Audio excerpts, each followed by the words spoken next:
Sifat licik merupakan salah satu sifat buruk yang sangat merugikan bagi diri sendiri maupun orang lain. Memiliki sifat licik artinya orang itu banyak akal yang buruk, lihai dalam menipu, licin, curang, dan culas. Ciri-ciri orang yang memiliki sifat licik yaitu 1. Tidak senang melihat orang lain mendapat kenikmatan. 2. Senang melihat orang lain mengalami kesusahan. 3. Mempunyai ide untuk menghancurkan orang lain.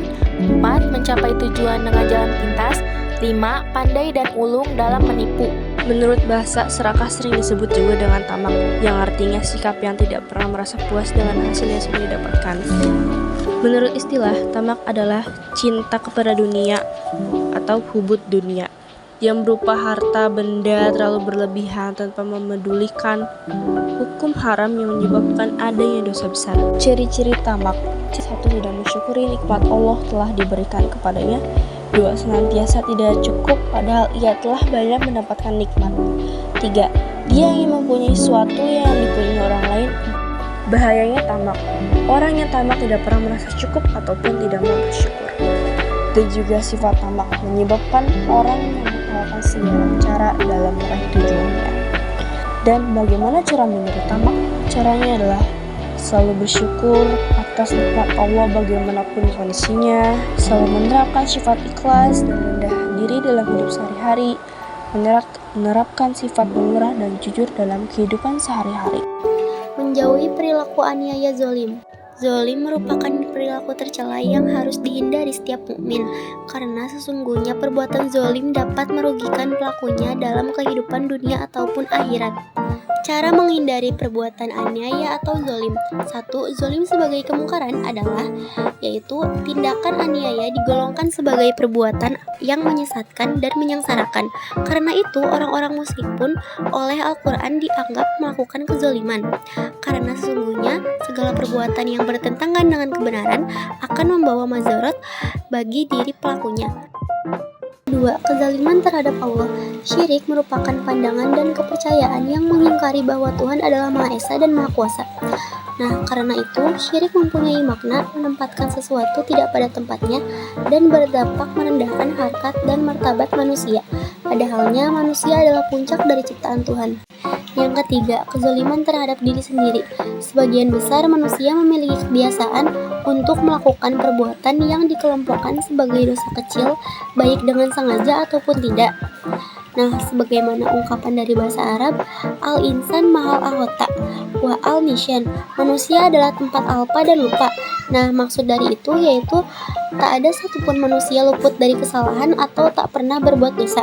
Oleh karena itu, kita harus selalu beristighfar dan berdoa agar Allah mengampuni segala perbuatan yang dilakukan akibat lupa atau alpa yang menjadi tabiat manusia. Yang keempat, kezoliman terhadap sesama manusia. Orang yang zolim pada umumnya senantiasa bersikap kasar, bermusuhan, dan suka menyakiti perasaan orang lain karena tabiatnya buruk yang dimilikinya. Seorang yang zolim suka mengumbar lidah dengan bergunjing, naminah, dan memfitnah. Jadi orang seperti itu tidak memiliki kebaikan dalam dirinya sehingga akan membawa kerusakan bagi kehidupan pribadi dan masyarakat di mana dia berada. Pengertian diskriminasi. Diskriminasi yaitu suatu sikap yang membeda-bedakan orang lain berdasarkan suku, ras, bahasa, budaya, ataupun agama. Sesungguhnya Allah tidak melihat kepada tubuhmu atau parasmu, akan tetapi Dia melihat kepada hati dan kelakuanmu. Secara konsepsional, setiap manusia sebagai makhluk sosial memiliki kebutuhan integratif sebagai kebutuhan manusia yang merindukan akan kebersamaan, bersatu, dan terpadu. Perbuatan diskriminasi. Munculnya perilaku diskriminasi lebih disebabkan oleh adanya penyimpangan individual. Penyimpangan ini biasanya dilakukan oleh orang yang telah mengabaikan dan menolak norma-norma yang berlaku dalam kehidupan masyarakat. Dampak negatif diskriminasi. 1. Memicu munculnya otoritarianisme. 2.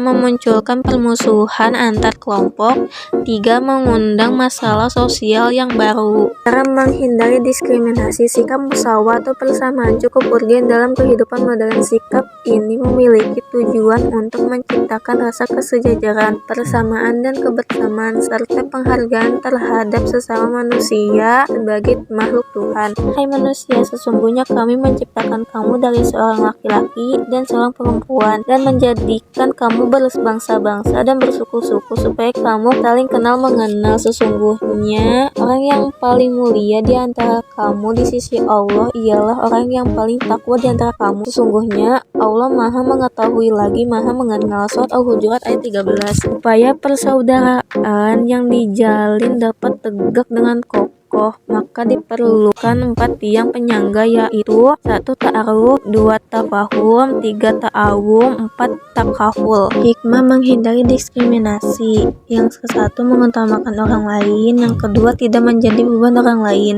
Yang ketiga, ramah tamah terhadap sesama manusia. Keempat, berperilaku sesuai ajaran Islam. Yang kelima, wajar dan realistis. Yang keenam, menunaikan kewajiban.